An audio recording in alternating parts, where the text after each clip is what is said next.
स्वागत है। मैं सोनू सिंह तंवर और आज हम इंग्लिश विषय के अंतर्गत एक बहुत ही अच्छे टॉपिक वर्ब के बारे में बात करेंगे। तो आइए हम पढ़ते हैं वर्ब, जो हमारे सभी क्लासेस के लिए एक बहुत ही कॉमन टॉपिक है और बहुत ही अच्छा इम्पोर्टेंट टॉपिक है। तो आइए पढ़ते हैं वर्ब। हम बात कर रहे हैं वर्ब की। सामान्य रूप से यदि हम देखें तो हम कह सकते हैं जितने भी डे बाय डे प्रोसेस में हम कार्य करते हैं वो सभी वर्ब कहलाते हैं। जैसे कि हिंदी में हम कह सकते हैं जिन हिंदी शब्दों के अंत में ना लगा हो, जैसे बोलना, खाना, पीना, हंसना आदि, तो हम हिंदी में वर्ब को कह सकते हैं क्रिया। और अब हम आज जो ये टॉपिक है इसके अंतर्गत हम बात करेंगे वर्ब होती कितने प्रकार के हैं। There are so much kinds of verbs, बहुत सारी वर्ब्स के प्रकार होते हैं। उन सभी के बारे में हम आज विस्तृत अध्ययन करेंगे। और हम सबसे पहले बात करें, यदि इजीली यदि हम बोले तो वर्ब को इन शॉर्ट हम कह सकते हैं all action showing words are known as verb. और यदि इसकी डेफिनेशन हम देखते हैं तो हम कह सकते हैं कि verb denotes an action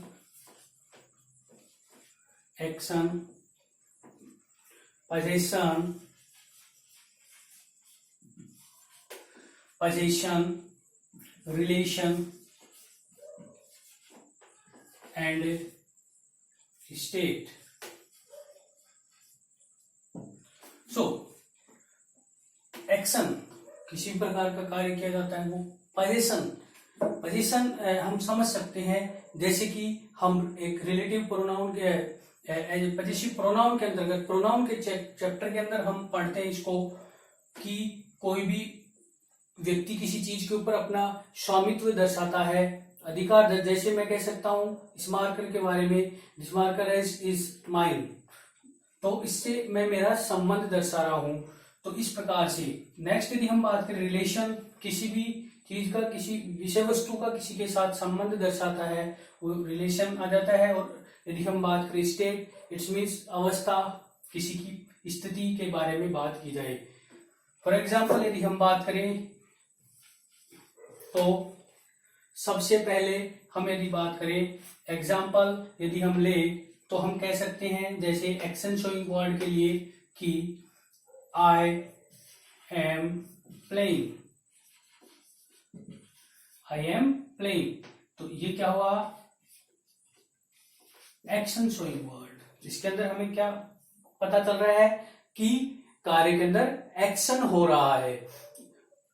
next यदि हम बात करें पोजीशन के अंदर हम कह सकते हैं आई हैव ए कार, मतलब मेरे पास एक कार है, तो इसका अंदर पोजीशन। नेक्स्ट यदि हम बात करें रिलेशन तो हम कह सकते हैं किंग दशरथ had 3 queens, इसके अंदर है रिलेशन।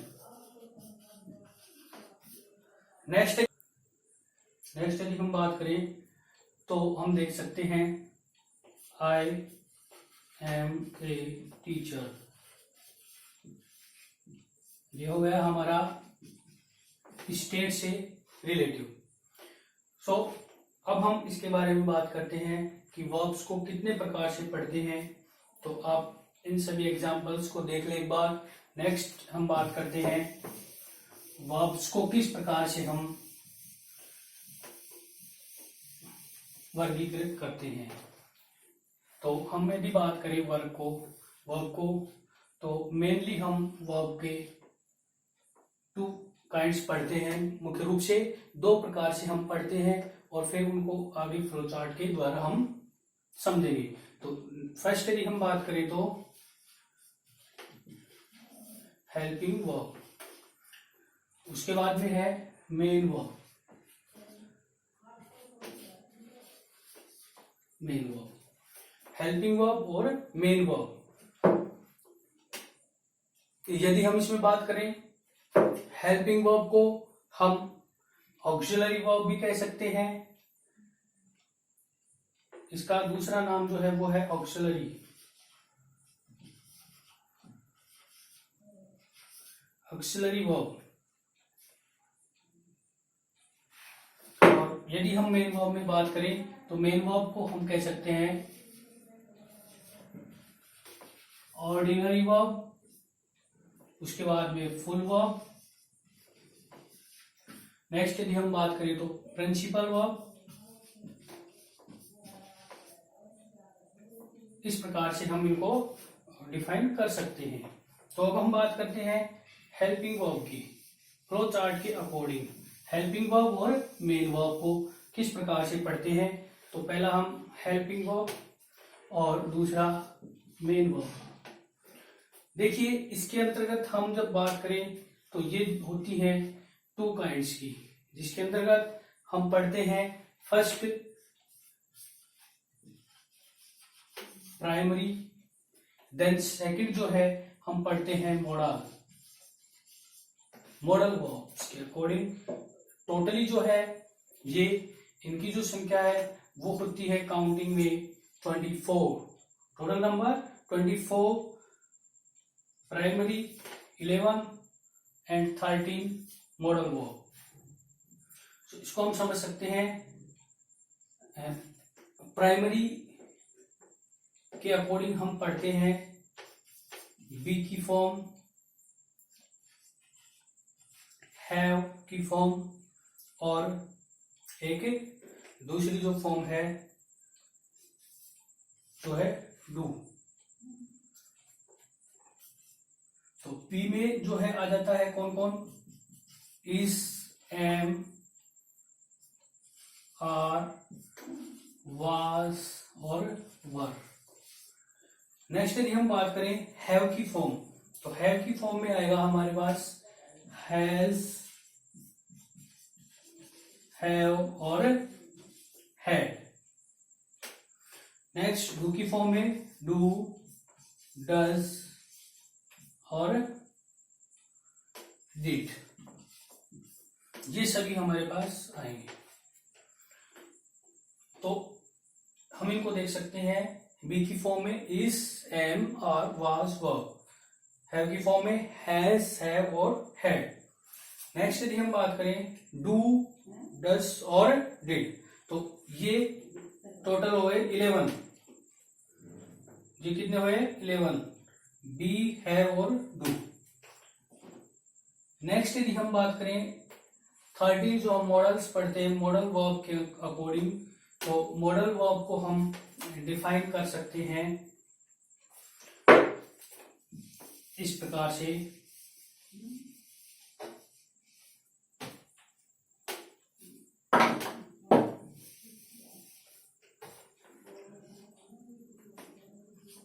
मॉडल वर्ब के अकॉर्डिंग हम पढ़ सकते हैं, जैसे सबसे पहले हम बात करें तो can, could, may, might, shall, should. Can, could, may, might, shall, should. उसके बाद हम करें बात will, would,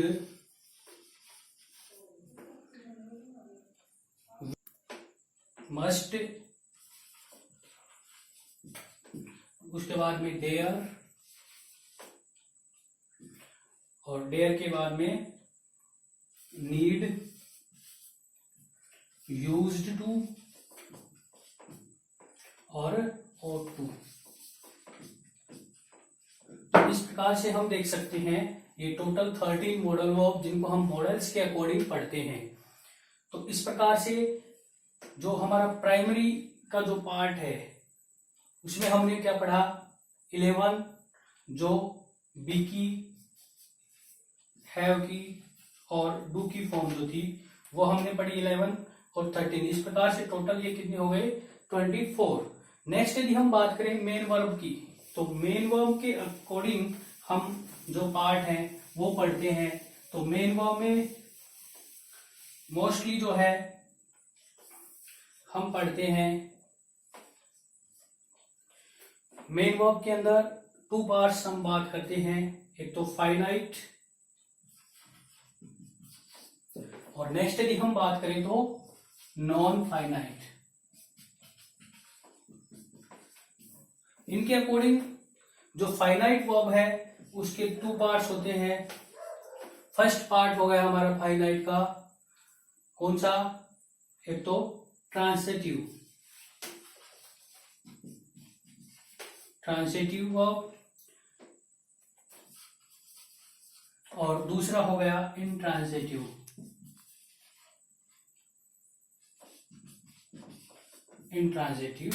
verb. This means transitive verb सकर्मक क्रिया और इंट्रांसिटिव अकर्मक क्रिया, ये 2 पार्ट हम इसके अकॉर्डिंग पढ़ते हैं। नेक्स्ट यदि हम बात करें तो नॉन फाइनाइट के अकॉर्डिंग यदि हम बात करें तो नॉन फाइनाइट के भी अपने 3 पार्ट्स होते हैं, जिसके अकॉर्डिंग आते हैं कौन कौन से नॉन फाइनाइट में हमारे पास सबसे पहले आते हैं इन्फिनेटिव,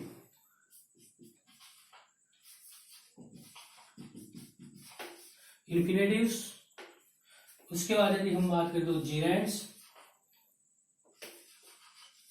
और यदि लास्ट हम बात करें तो हमारे पास में आते हैं पार्टिसिपल्स।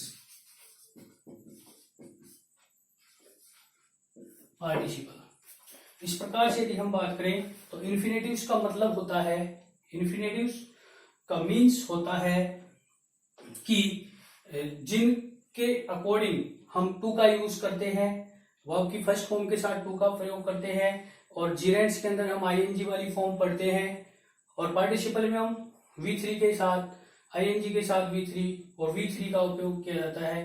तो इस प्रकार से हमने जो पूरा हमने देखा फ्लोचार्ट के अकॉर्डिंग कि वर्ब के कौन कौन से पार्ट होते हैं। तो आज जो हम बात करने वाले हैं वो हम बात करेंगे मुख्य रूप से ट्रांसिटिव और इंट्रांजिटिव वर्ब की। आज हम बात करेंगे ट्रांजिटिव और इंट्रांजिटिव वर्ब की। जो फर्स्ट हम बात करें, सबसे पहले एक चीज हमें ध्यान रखनी होती है, कोई भी वाक्य जब हम बनाते हैं तो उसके अंदर ये ध्यान रखना है मेन वर्ब जो है, मेन वर्ब के बिना कोई भी वाक्य बनाना संभव नहीं है। इट मीन्स हम ये कह सकते हैं कि कोई भी जो वर्ड है वो मेन वर्ब के बिना, कोई भी वाक्य जो है मेन वर्ब के बिना नहीं बन सकता, हेल्पिंग वर्ब के बिना हम वाक्य को बना सकते। देखिए कैसे, जैसे मैंने लिखा आई हैव ए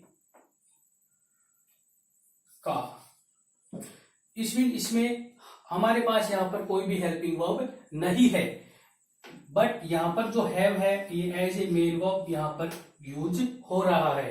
तो इस प्रकार से हम कह सकते हैं। तो इसके हम कुछ पॉइंट देखते हैं कि किस प्रकार से वाक्य, तो इसके लिए मैं यदि एक बात कहूंगी तो आप लोग नोट डाउन करेगा, ये बहुत ही इंपॉर्टेंट नोट है। जैसे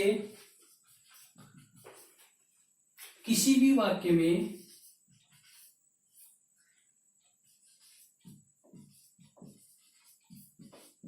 यदि कोई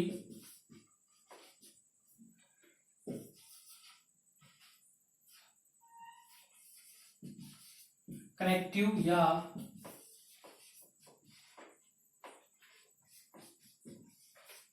कंजक्शन ना हो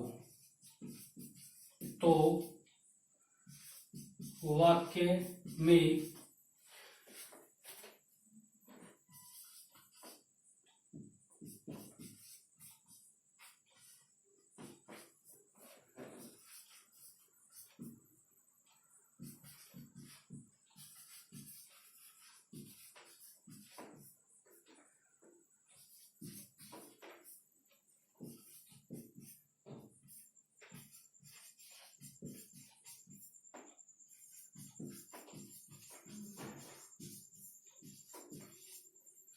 तो इसको अकॉर्डिंग हम देख सकते हैं कि ये बहुत ही इंपॉर्टेंट रूल है कि किसी भी वाक्य में यदि कोई कनेक्टिव्स या कोई कंजक्शन ना हो, या फिर हम सीधे शब्दों में कह सकते हैं कि यदि कोई वाक्य बिना कनेक्टिव्स और बिना कंजक्शन वर्ड के जुड़ा हो तो उस वाक्य के अंदर मेन वर्ब तो ज्यादा से ज्यादा एक आ सकती है, यूज हो सकती है, और हेल्पिंग वर्ब जो है वो अधिकतम 3 बार यूज हो सकती है। तो यदि हम बात करें उनके कुछ पॉइंट है उसके अकॉर्डिंग,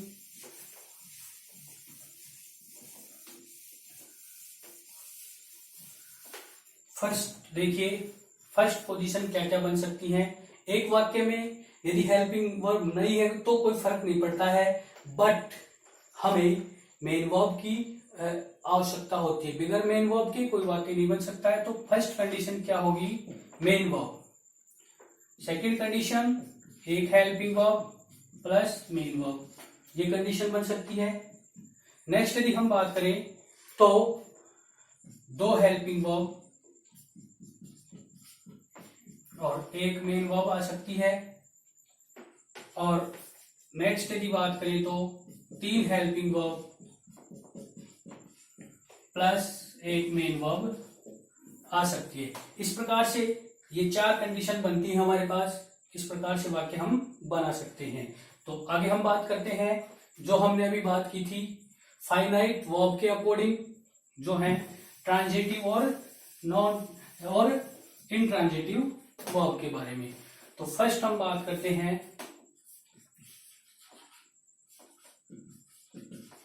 ट्रांजिटिव वर्ब, जिसको हम कह सकते हैं सकर्मक क्रिया। इसका मतलब है कर्म सहित।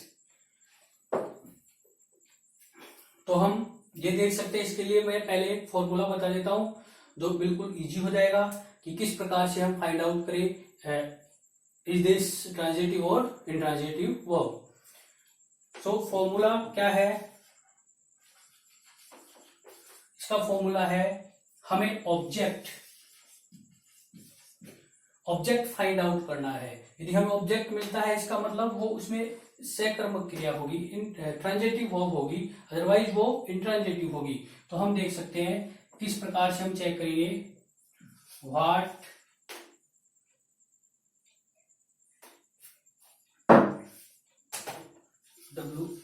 What and whom। हम देख सकते हैं व्हाट और whom के अकॉर्डिंग हमें फाइंड आउट करना है। तो अब देखिएगा एग्जांपल के द्वारा हम देखते हैं ट्रांजिटिव का। I am going to school. तो यहां पर हम फाइंड आउट करेंगे, या तो हमें एक मिले, या तो व्हाट का हमें आंसर मिले या हमें whom का आंसर मिले, दोनों में से एक। ये हमें ध्यान रखना है, दोनों में से एक का आंसर। तो यहां हमें व्हाट का आंसर फाइंड आउट हो रहा है, क्या मतलब ऑब्जेक्ट हमें प्राप्त हो रहा है कि क्या कर रहा है वो, कहां जा रहा है, तो स्कूल जा रहा है वो। तो हमारे पास ये हो गया। इसलिए ये जो एग्जाम्पल हुआ यहाँ पर, ये किसका हुआ, ट्रांजिटिव वर्ब का। और यदि हम इसके अपोजिट यदि हम बात करें तो आई एम गोइंग, इसी से हम समझ सकते हैं आई एम गोइंग। बट इसके अंदर यदि हम क्वेश्चन करेंगे व्हाट और whom से तो कोई भी आंसर हमें नहीं मिल रहा है, जा रहा है बट उसका कोई सेंस नहीं है। जैसे यदि इसी का एक एग्जाम्पल और देख सकते हैं, आई एम सिंगिंग।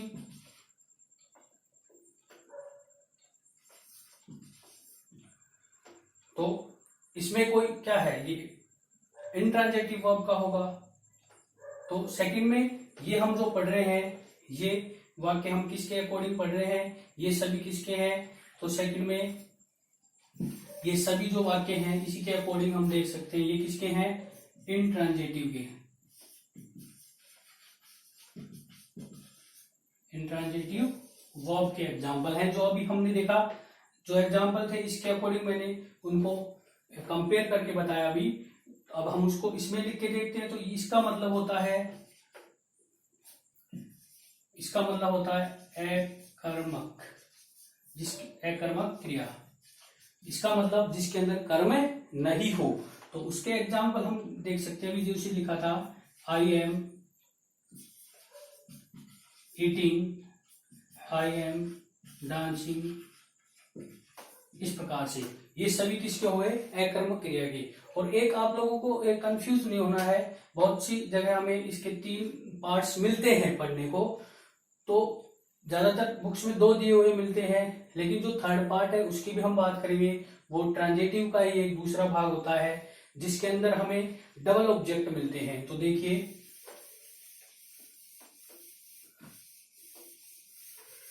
किस प्रकार से होता है उसमें। जैसे हम थर्ड यदि बात करें तो ट्रांजिटिव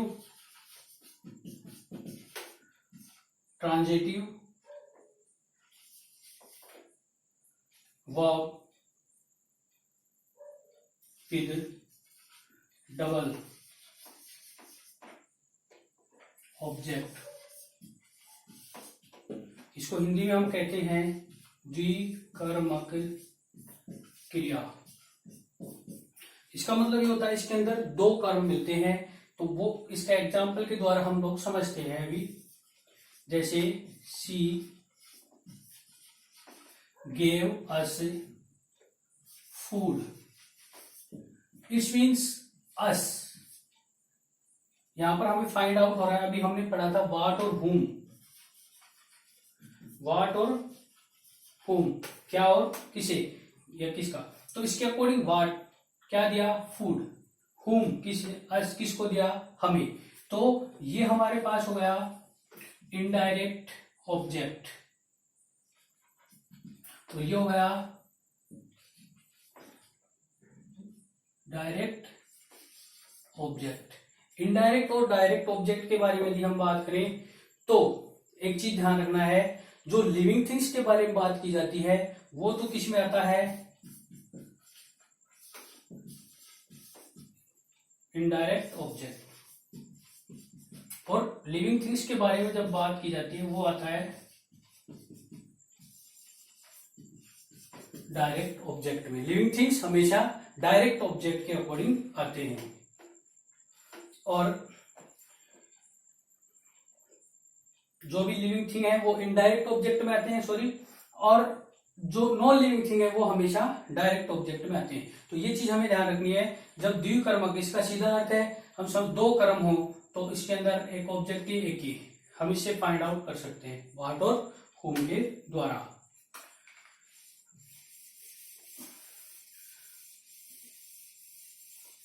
तो ये ध्यान रखना है हमें एक चीज कि कभी भी जब वर्ब दी हुई हो तो ही हमें ये नहीं सोचना कि ये वाक्य वर्ब वाला है या नहीं है। बट हमने जैसे अभी पढ़े एग्जाम्पल के अकॉर्डिंग भी हम देख सकते हैं कि इन सेंस के अकॉर्डिंग भी वाक्य के अंदर वर्ब होती है। इस प्रकार से हम फाइंड आउट कर सकते हैं। तो नेक्स्ट यदि हम बात करें तो हम बात करते हैं अब होमवर्क की, क्योंकि हमने अच्छे से इनको समझा है। आई होप आप सभी को समझ आए होंगे। और हम कुछ क्वेश्चंस, कुछ सेंटेंस जो है होमवर्क के लिए देते हैं, जो आप लोग स्वयं करके देखें और अपने आप का आकलन करें आपने कितना इस क्लास में सीखा। और यदि आप लोगों को अच्छा समझ में आए तो हमारे इस चैनल को लाइक करें, सब्सक्राइब करें और शेयर करें, जिससे हमें भी आगे और प्रोत्साहन मिले। तो आइए देखते हैं HW के कुछ क्वेश्चंस। हम बात करते हैं HW की। फर्स्ट सेंटेंस है my father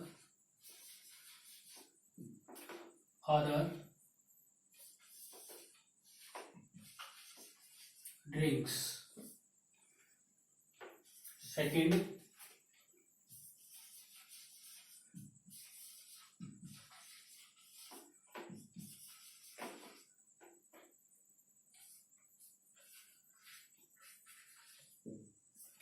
court find, court ने जुर्माना लगाया, देम उन पे 500 रुपए का, तो court find them 500 rupees. Next यदि हम बात करें the peacock is dancing in the garden, the peacock is dancing in the garden. Next यदि हम बात करें तो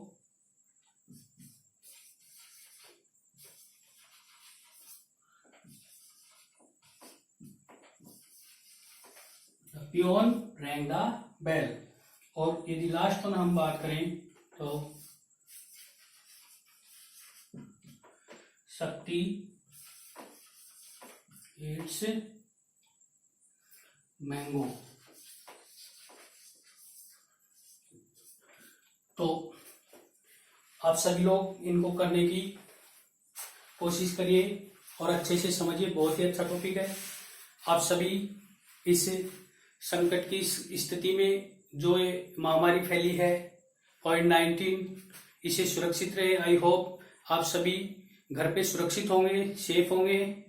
एक बार मैं यही कहना चाहता हूँ, स्टे होम, स्टे सेफ, और इन ऑनलाइन क्लासेस के द्वारा अपने डे बाय डे प्रोसेस में रेगुलर स्टडी को जारी रखें। पढ़ाई में किसी भी प्रकार की बाधा उत्पन्न न हो, इसलिए हम आप सभी का सहयोग कर रहे हैं। Thank you, have a nice